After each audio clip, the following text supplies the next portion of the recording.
این دنیا رو ببینی عزیزان من، جوانیش 2 روز از پیری داره، شادیش از قفاش غم داره، خرسندیش ماتم داره، بایگریش کم بغلی داره، تن صحتیش بیماری داره، حیاتش مرگ. دیدیش داده هر روزی نه؟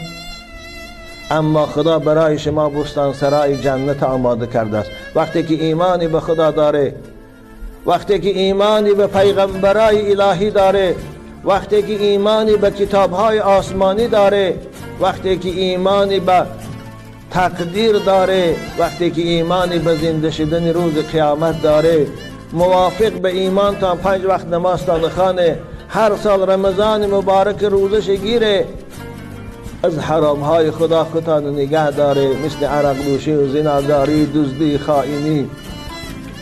خدا شما رو بعد از این عالم که رفتین در بستان سرای جنتش جا میکنه.